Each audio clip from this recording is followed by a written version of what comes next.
So this is our second module, and we'll be talking about planning a long-term content strategy. Planning a long-term content strategy. This is actually very, very important to you as a content writer. All right. So content strategy, I'll start with, there are 3 stages that your audience will go through while relating with your brand or business. They are going to go through 3 stages. The last class I talked about potentials. I talked about customers that you already have, that are retained already, that they patronize you on a daily basis. And I talked about promoters, people that can promote your business for you. Those ones, they could be long-stayed customers. All right, and they could just be somebody who just saw your brand and loved your brand. Okay, so for everybody that goes through your brand, for everybody that goes through your page, for everybody that comes across your business, it is a normal thing. They are going to go through 3 stages. The first stage is the awareness stage, which is a stage where they are getting to know what you do. At this stage, they've not built your trust. At this stage, they don't trust you yet. They don't have credibility over your business. They are just, observing. They are just looking at what you are doing. And this is a very important stage whereby you can pin down your customers with the kind of content that you create in the awareness stage. So the awareness stage, we have the consideration stage. Please don't mind my arrows. It was well done on the laptop, but when I moved it to the phone, I don't know, it shifted. All right, sorry about that. Okay, so the next stage is the consideration stage. And at this consideration stage, you've moved your potentials, your customers, from making them aware of your business to considering that and this business, this guy is good though, he writes really well. See this one, see that one. When they can make references to the things that you do, see this book, see the webinar he did, see the conference he did, blah blah blah blah blah. And then they're like, and then maybe you are somebody that does webinars, you do conferences, you give us tips online and all those things, and then you release the book. Okay, the credibility that they've built from your awareness, from the awareness stage, allows them to consider you, all right, for patronage. It allows them to consider you for patronage. All right, so after they move from the consideration stage, they now go to the decision stage.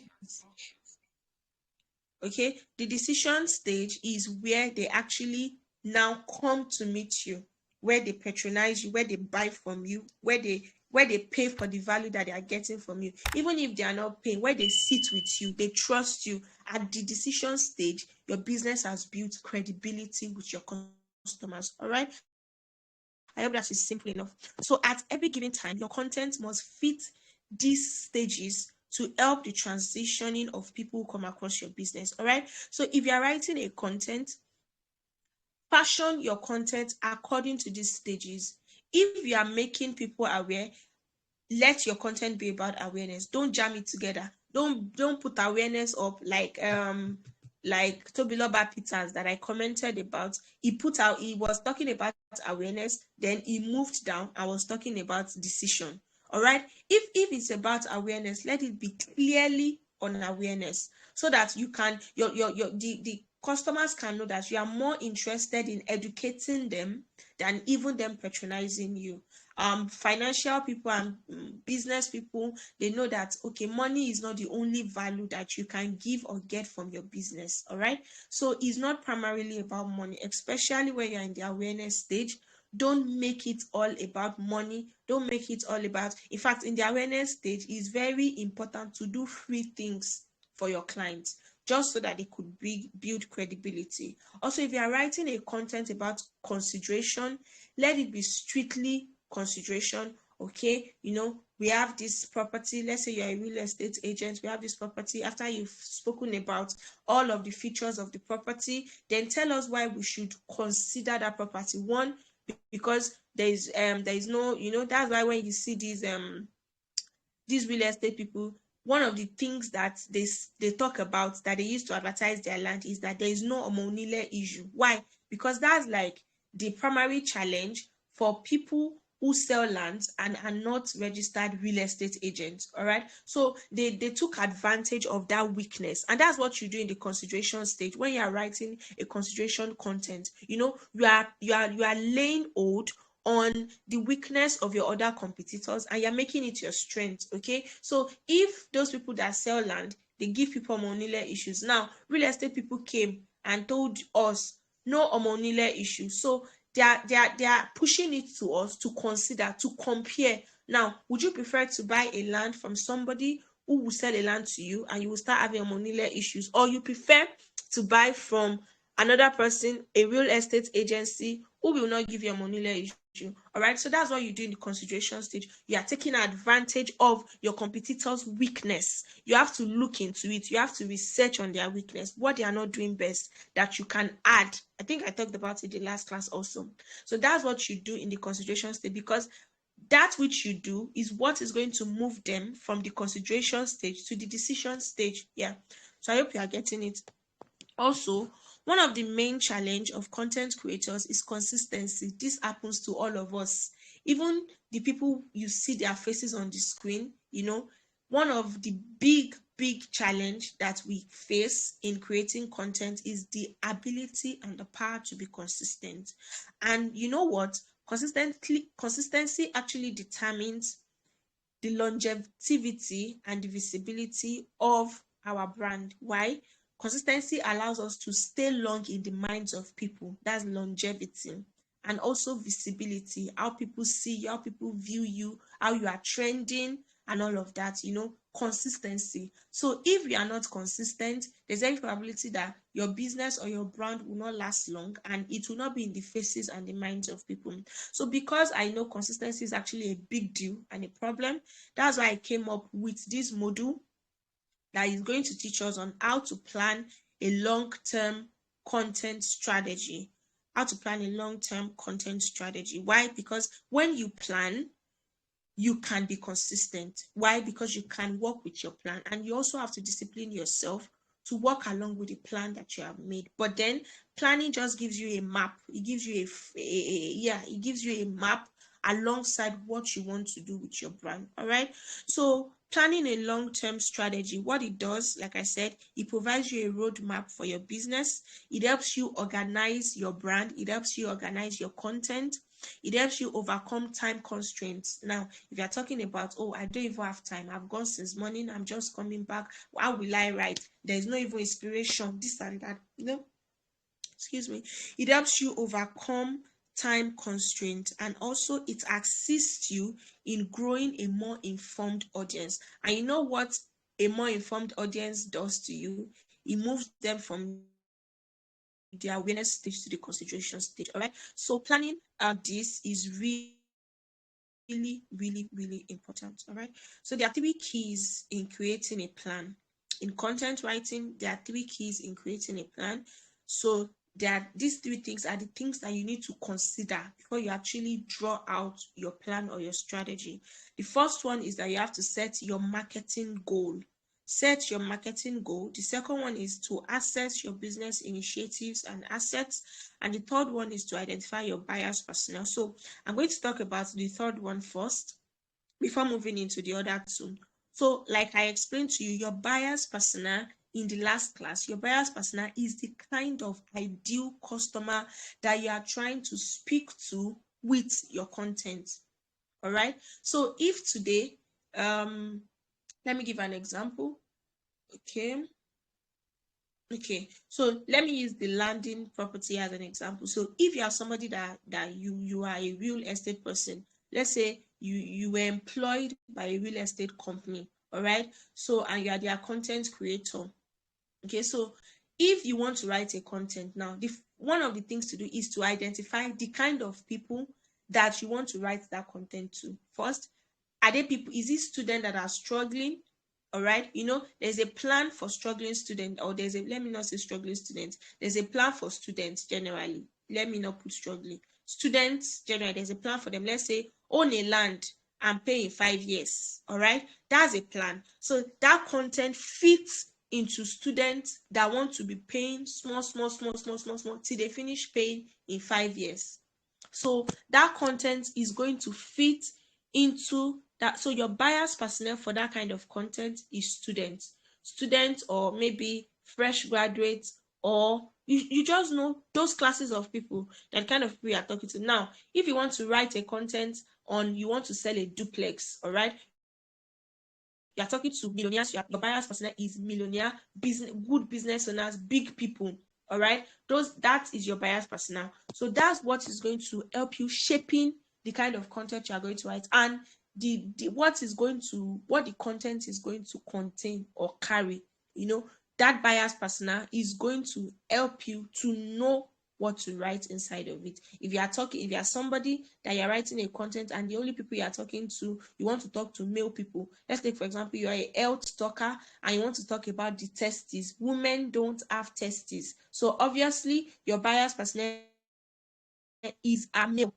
All right, your buyer's personnel are male. So that means that whatever you are writing in that content is revolving around a male man, depending on the topic that you are picking. So this actually helps you to create your plan. It actually helps you to create your content, because you know the ideal people that this content is meant for. One of the challenges people have is that they want their content to address everybody. One content cannot address everybody. Per time, you have to determine who your content is addressing. You have to determine the buyer's persona. Who do you want to attract with this content? All right, like that person who says he wants to pitch. Okay, let me use him as an example. You want to pitch your writing so that you can write for brands. If you are somebody like that, then you have a buyer's persona already. Your buyer's persona are brands who will need somebody to write content for them, which means that when you are writing content in relation to help brands. So I'm going to pick a brand as an example. I'm going to pick Kobo Accountant as an example. They're on Instagram. They started some years back. So you can write something on Kobo Accountant and say that, okay, you wrote a content that is talking about let me say thrift. You're talking about thrift. Ajo, you just told them, I don't know what to come up with though, but you are giving them, you are teaching them or giving them a business strategy on how to go about collecting thrift from people. All right, although they exist. Let me use this as an example. Let me say you're advising them to start an online thrift. Okay, so, and then you write the advantages of online thrift, the benefits, what it can do to their brand, and all of that, and then you post it and you tag Kobo Accountant. If they find it useful, they will come back for you at a later time. All right, so that's how you identify your buyer's persona. You write what your audience needs. You write to the audience that you are expecting to get back to you. If you are selling cream, you are a cosmetologist or whatever thing, you are creating content to address people who have issues in whatsoever you are selling. Whether you are selling acne cream or you are selling pimples cream, you are addressing people who have pimples. You can address adolescents. When people are coming into adolescent stages, there's puberty stage and they always have pimples and whatever. So your buyer personnel can be targeted towards those people. So you are writing a content that is addressing those sets of people. If you are a weight loss person, you are addressing people that are overweight. One, you could address pregnant women. Two, you could address people that just gave birth. That those people that are facing overweight challenges, those are your buyer's personnel. So ability to identify the right audience gives you an ability to write the correct content. Okay, so that's that for buyer's personnel. So I'm going to be going into setting marketing goals. All right, setting marketing goals. Sorry. Okay, so your marketing goal, what it does for you is that it provides for your long-term vision. Like I said, planning gives you longevity. So what your marketing goals does for you is that it covers your long-term vision and also covers your short-term motivation. So if you are motivated now and your blood is hot, you want to do this, you want to do that, it's better to sit down and set a goal for your marketing. All right. So, and SMART means it should be specific, it should be measurable, relevant, and timely. All right. So an example of a SMART goal is this. Let's say UfirstDEV woke up today, or he woke up, let me say he woke up February, and he said by December this year, he wants to have trained 1,500 content creators or web developers. And is going to also put down the process of doing that, because if you plan and you're not putting out how you are going to achieve it, all right, your plan is as good as useless. Okay. So UfirstDEV is saying that by December 2022, this brand would have trained 1,500 content creators or web developers. And because of this, all right, we'll have more visibility on our social media platforms. That is his marketing goal. That is his goal by December 2022. So he said he's going to achieve this through webinars, live sessions, and trainings. That is UfirstDEV's goal by December 2022. All right. So now I'm going to start by explaining how the goal is SMART. Now, I said the goal must be specific. The specificity of this goal is that UfirstDEV is specific. He's saying by December 2022. He did not wake up January and said by February 2022, I would have trained 1,500 people. By December 2022, all right? And 1,500 is specific with the number. So because of this specificity, he knows how to channel his content. He knows when to start advertising. He knows the kind of people he wants. You know, you cannot preach web development now to our fathers that are 40, 50, 60s, all right? Especially here in Nigeria. You can't tell them to now come and learn a new trade that can give them even much more money than their salary and all that. So obviously, that is not your market. That's not your buyer's personnel. Because you know that, okay, content creation, web development is a hot cake now, is a Gen Z generation something, all right? So you know the kind of people that you are pushing out that flyer to.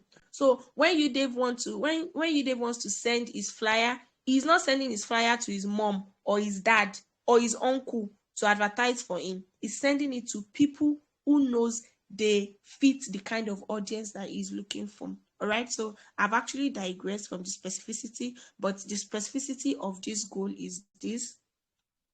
Also, we have the measurability. The measurability is divided into two. First, how can UfirstDEV measure his progress? How can he measure the fact that he achieved his goal? Number one is by having a record of students that they are training or they have trained through their database. Now, let's say, for example, for this training, they are going to be giving out certificates. Now, they are going to know the number of certificates they gave this month.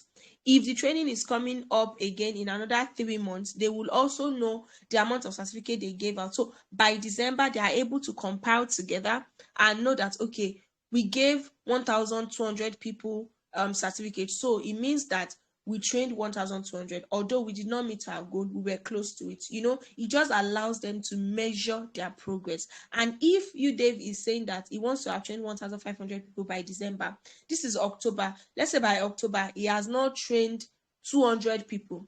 All right. It means that although his goal was achievable, but he did not, he didn't work well towards that goal. Let's imagine that the first time, since he said it since January that he's going to train 1,500 people by December, the first time he's coming up with a training is October. How possible is he going to train 1,500? So that's why it's good to set your goal early and start pursuing it early also. All right. Ability. Yes, like I said, don't wake up January and say by February you would have trained 1,500 people by February. When you are not a school, it's not like you're a business school or something. All right, you are still making your brand. You are still giving people an awareness of what your brand is all about. So make attainable goals. I want to write in a week. I want to write 2 contents on awareness. Then the following week, I write on consideration. Make goals that are attainable. Then we have relevance. Now, both subjects are relevant to this age.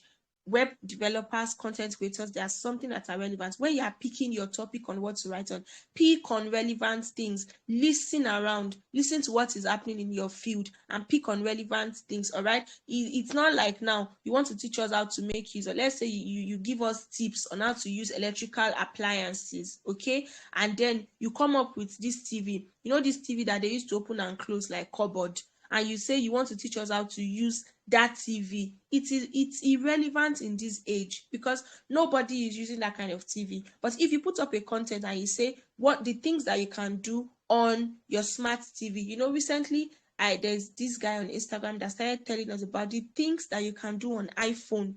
People don't even know what they carry. Everybody just wants to use the latest iPhone. But then, he kept coming up with, okay, when they steal your phone can give a beep, whatever, something, the security on your phone, blah, blah, blah, blah. He started talking about different things that you can do on your iPhone, that you can even put it on the bed, you are in your living room or in the kitchen, and then you are saying, call this person. That's what this smart home is all about.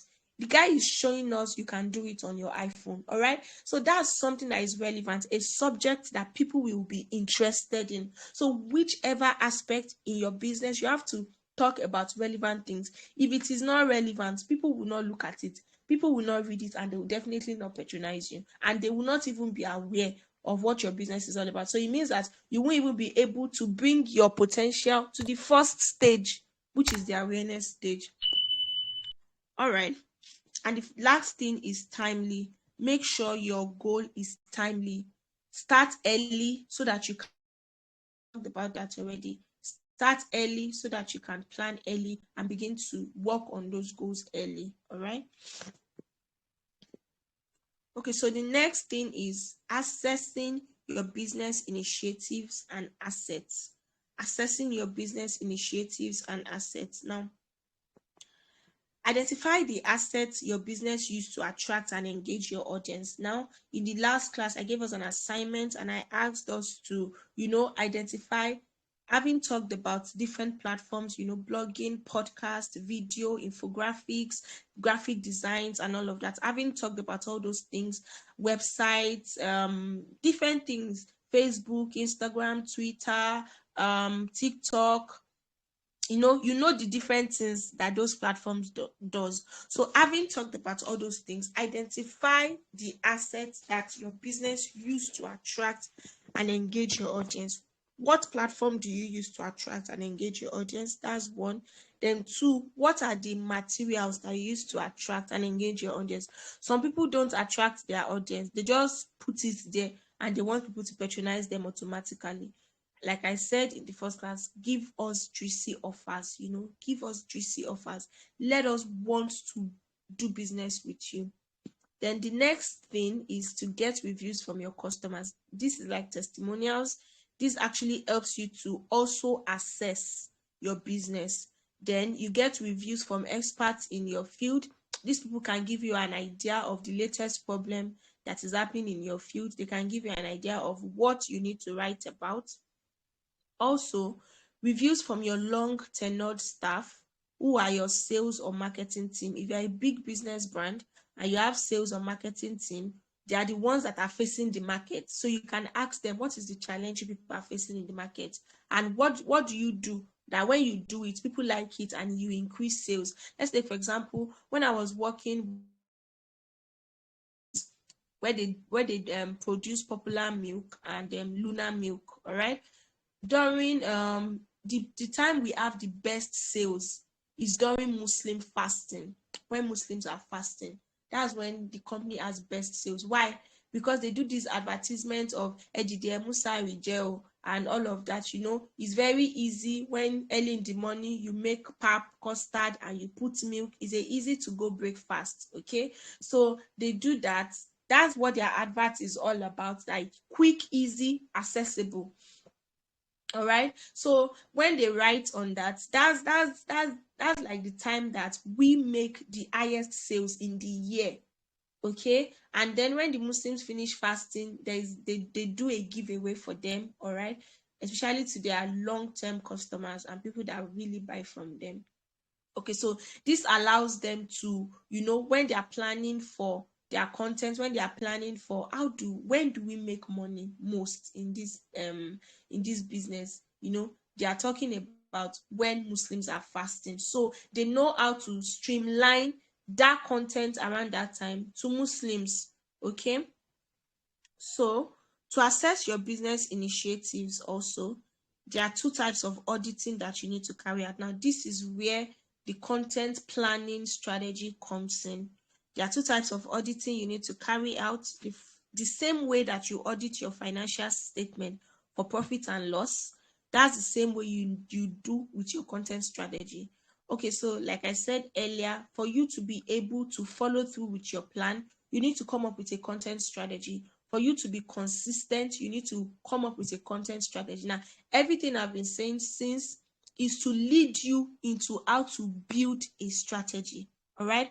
Everything I've been saying since, setting your marketing goal, assessing your business initiatives and assets, this is to bring you into planning a content strategy. Because when you have an idea about what is happening in your business or your brand, you are able to say, okay, this and this and this is what we have to do. So there are two types of editing. The first kind of editing is content audit. Auditing. Content audit. And the second one is event-based audit. All right. So for content audit, one thing that content audit does is that it keeps track of your history, it monitors your progress, and it covers for future planning. What do I mean by this? Now, you have your content audit on let me say you are using a spreadsheet for your content audit. You have everything on a spreadsheet. So now, if you've talked about five ways to lose weight without eating, without stopping carbohydrates, you've talked about it in a webinar. You have it on that audit. So the next time when you are thinking about content, you're not thinking about that same content. Even if you want to recoin it, you know that you can't use this heading. All right. So it allows you to keep track of your content history. Then it allows you to monitor your progress. If you have your content audit and you say, okay, I want to write 3 content per day, and then on your audit you have 3 content, but you've not published any or none has been written, you've not written anyone, then you will know that you are far behind your marketing goal, you are far behind your schedule. All right. And it also covers for your future planning. If you have an inspiration on something to write, you just learned something, like now that you're acquiring new knowledge, and then you have ideas bursting and rushing through your mind, you just go to your content audit and you write down the things that that you want to do in the future, the things that you want to cover for in the future. Okay, so your content audit is useless if it is not well organized with the correct details. So what should your content audit contain? First is the content title. You have to have your content title, the title of the content that is going to attract your audience. Second is the buyer's journey stage. Now, are you writing? Buyer's journey stage is 3: awareness, consideration, and decision. All right. Are you writing to fit into awareness? Are you writing to fit into consideration? Or are you writing to fit into the decision? Then the third one is the life cycle stage. Okay.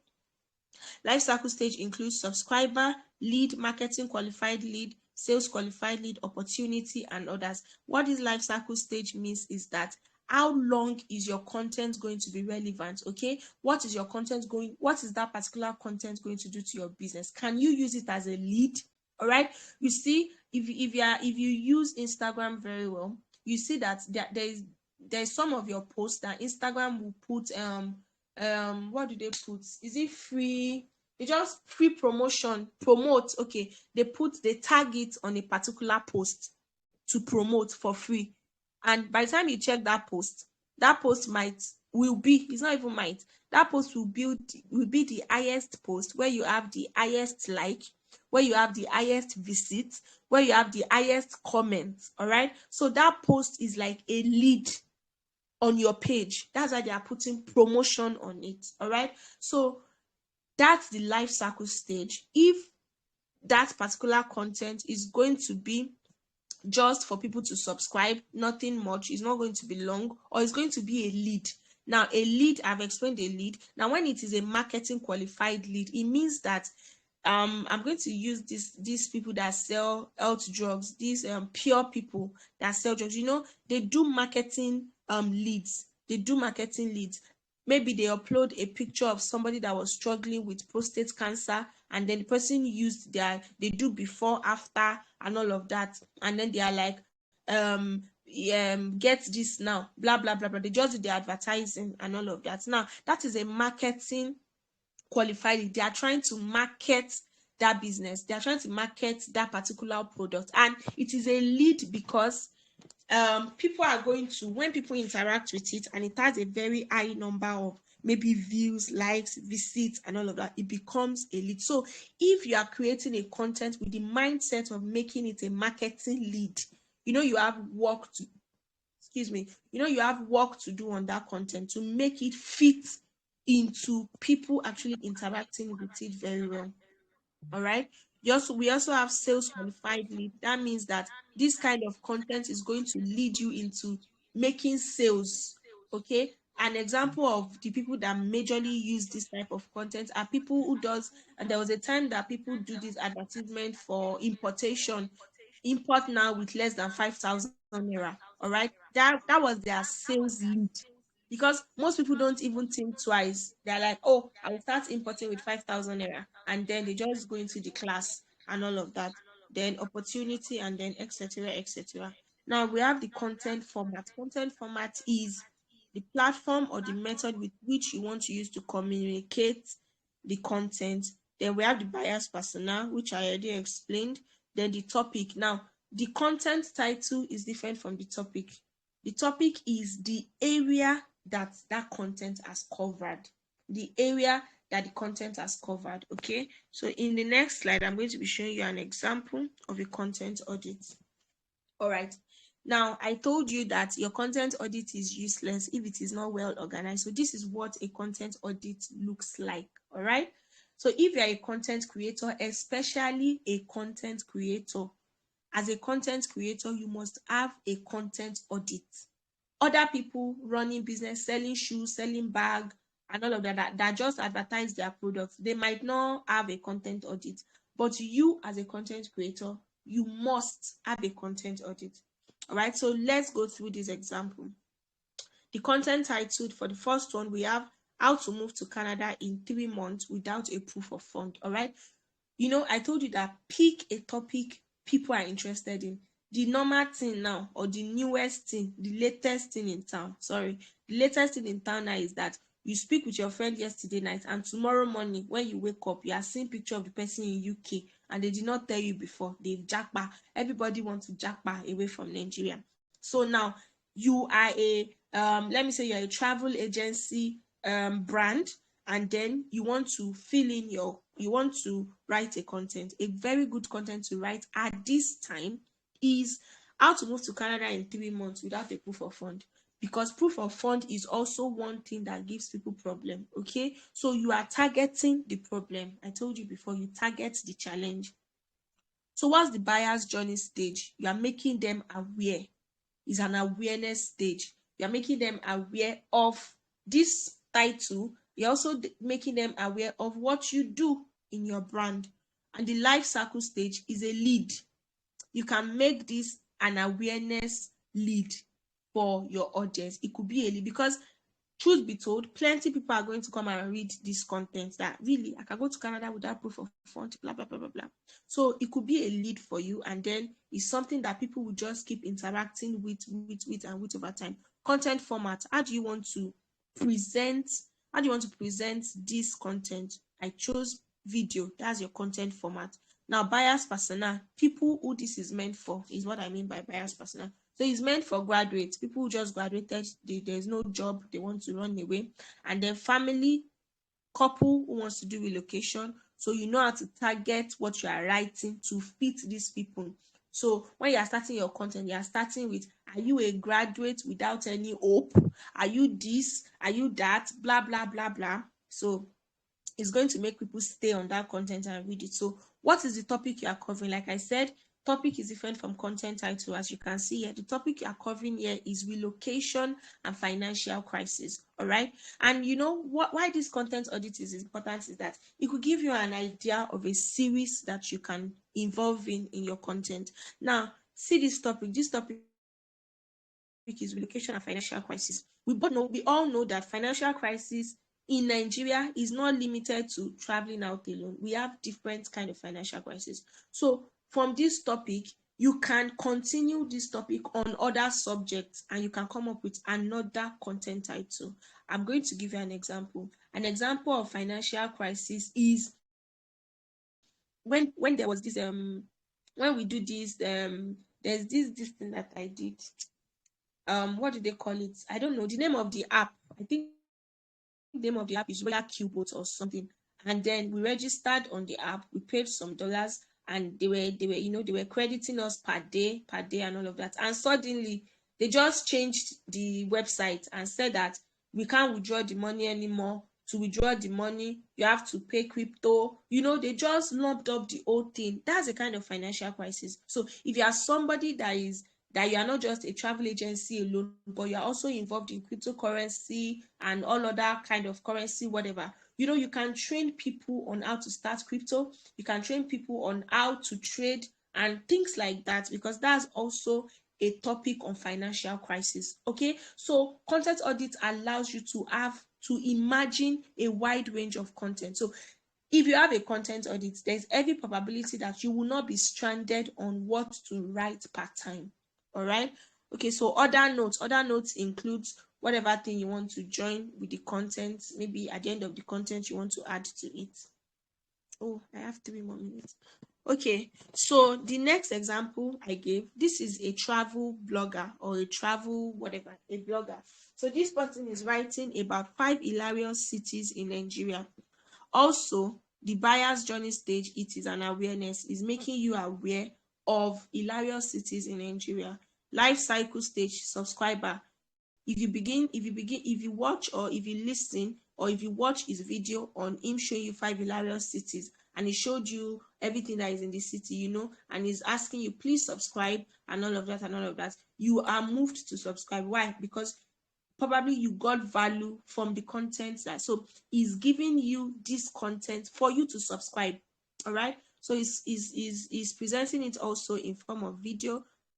Buyer's persona is showing the content is majorly for people who like to travel and adventurers, people who just like to go on adventure.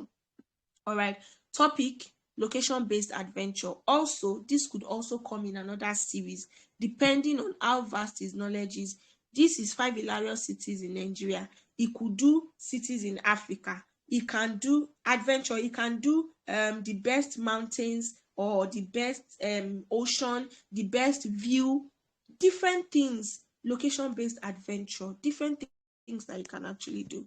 And then the last example I gave here is own your website with less than $5. So that's the content title. So this buyer's journey stage is a decision stage. This person writing this content is somebody that has made his customers aware long time of what he does. It's not as if own your website with less than $5 is what he's starting with. He has brought people from awareness stage to consideration stage, remember? And then he's writing this content majorly for decision making. Okay, so the life cycle stage of this content is sales qualified lead. He wants to make sales. The target is that by the time you finish writing the content, you make sales. Please mute your mic, please. Thank you. Okay, so his intention is that by the time people go through this, they are able to patronize him, and then he will make sales. So it is a sales lead content for him. And the method he's going to use is going to use webinar. He's going to make use of webinar. And then buyer's personnel, who is this content for majorly, is for bloggers. Own your website. For bloggers, people want to own their website, people who sell things online, whatever, but majorly, primarily is targeting bloggers. Then the topic that this is covering is building a website. Also, you can turn this into a series. You can teach us on different websites that we have, which could be an awareness buyer's journey. Okay, so this is an example of a content audit. Remember, everything we have been talking about, setting your goal and all of that, is just to bring you into creating a strategic content audit. So if you have a goal, now you have your goal at the back of your mind, that goal is going to help you to put your content into play here on this content audit. It's going to help you to strategize the content that you want to write about. All right. So the second kind of audit is event-based audit. I'm not going to talk much about this.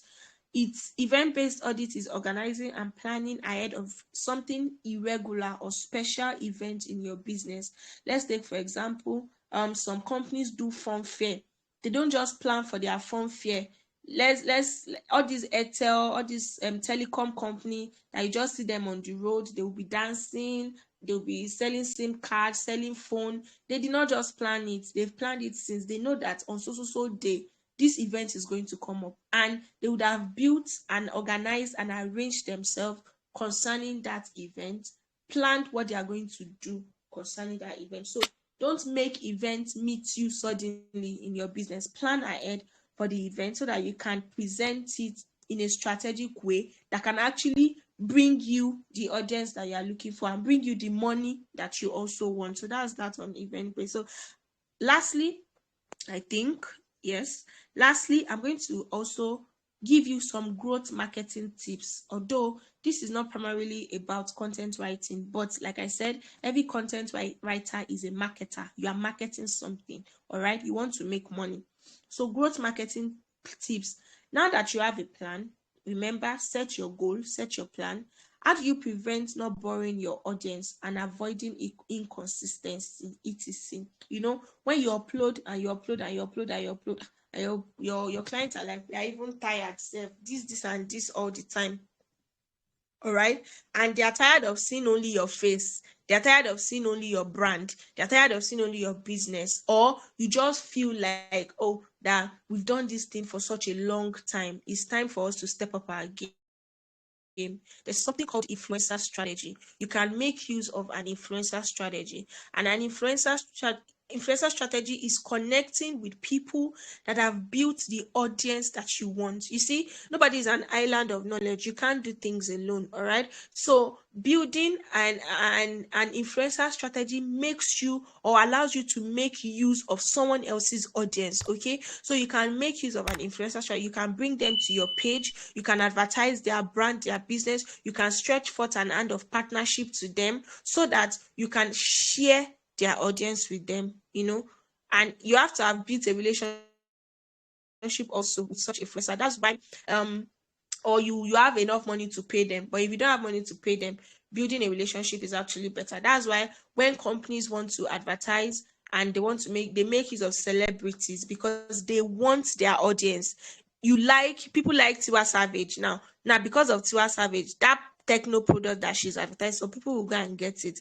People that are on diet because they like Burna Boy and is advertising for Coca-Cola, or I don't know if it's Pepsi, I think it's Coca-Cola, but because they like Burna Boy is attracting his crowd to Coca-Cola because it's their brand ambassador. So that's why people make use of brand ambassador and influencers. Why? Because influencers can up your game. Now, like I said, as a small business owner, if you cannot afford a big influencer, please look for people that have started small, at least somebody that is just ahead of you, whether with one or two, the person is just ahead of you.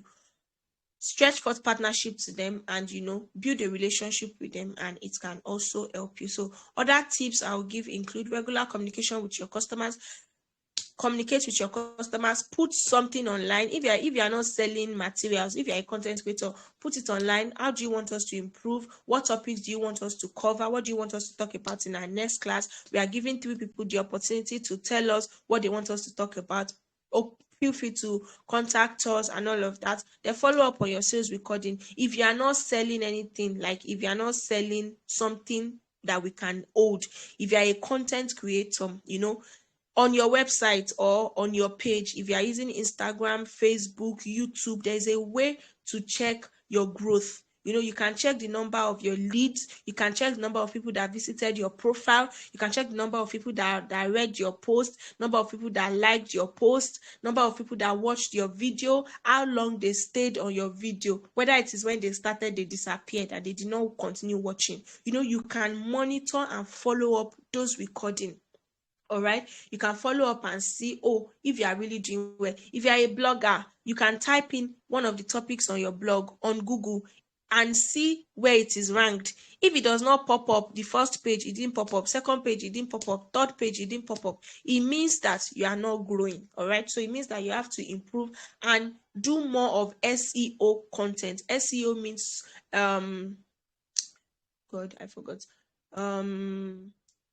Search engine optimization. Sorry about that. Search engine optimization. That's what SEO means. So it means that when they search for something, your content is maybe one of the first page or the second page that is bringing up. But if it's not bringing it up, it means that your content are not SEO reviewed. So you have to work on having an SEO content, and it's very simple. It's not magic. It's not like there's something that you have to go and pay for or anything. It's just putting the right content in the right place, what people want to hear, what people search for. You have to, when you want to upload your content or you want to give your content a title to have an SEO kind of content, you just look at what you just wrote, what that content fits in, type what you think people can type online when they are looking for something like that, type it in the search engine and see the headings that pop up on the first page. That headings allows you, to also put a title to your work. Then build relationship with people in your field. I talked about that. Create micro tools within your product. I'm going to give you an example of a micro tool. At a time they were doing all this big milk, and then they saw that maybe people think that it is no longer affordable, it is expensive, and they began to do small sachets. That small sachet back then, I think they sell it at 20 naira, the small sachet of milk, but now I think is, I don't know, maybe at 5 naira or 100 naira. What they did is that they created micro tool that would be affordable for their customers. I bet you it is not cheaper. It is not cheaper than the big milk, because if you put all the small milks together to fill that big milk, you realize that you have spent more than buying the big milk as a whole. All right, so create tools that can make your product affordable. I already talked about SEO. Then make the product better and easy to use. Make your product easy to use, easy to handle, available. Like I said, people are lazy these days. If you're a content creator, stop putting kindly DM me. They will not be kind enough to DM you, especially now that you are trying to be known. Put a link, sign up for this, we'll send you newsletters, blah, blah, blah, blah, blah, and all of that. So it's better to make your product easy to use, easy to handle, available. If you are a weight loss somebody, we are in Nigeria, don't stop giving your customers or people lifts that they cannot find in any market, that they have to order from Konga or something. Give them things that they can see in their environment, vegetables that they can make use of in their environment, fruits that they can see. Don't be giving them fruits that we have to go to South Africa before we find it. All right. Okay. So make your products easy to use, handle, and available. The reason I'm saying I used to watch cooking videos, and then all the ingredients they are talking about, paprika, they are talking about different kind of things. Something that when I even get to the market and I ask, I'm looking for paprika, they are asking me, kinonja paprika, and I'm like, there's no way I'm going to try out this food, because the ingredients is not complete, and I don't even know what to substitute it with. All right, so that could be discouraging to your clients or your customers. All right, so that brings me to the end of this class. This is our work to do for this week. We have to set your buyer's persona. What is your business going to be all about? Who is your audience? That's your buyer's persona. Then research on accessible influencers in your field, people that has gone ahead of you, people that can influence you. And then when you search them and you get them, write on something that can actually be advantageous to that person's brand and tag the person, and then you also tag us. Then develop a content audit for your business. For the next 3 months, we have 3 months till the year runs out.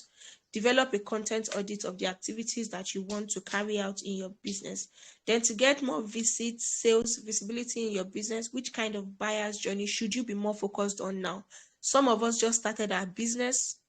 I feel like what you should be more focused on now is giving people an awareness, teaching them about your business, building a audience that is well taught concerning your business. So with the stage that your business is now, which kind of buyer's journey should you be more focused on? So these are the questions that I want you to answer. Don't forget to search for an accessible influencer in your field and search for what they do. See how you can be advantageous to them. Write up a content. If it is to advertise their products, do that and tag them.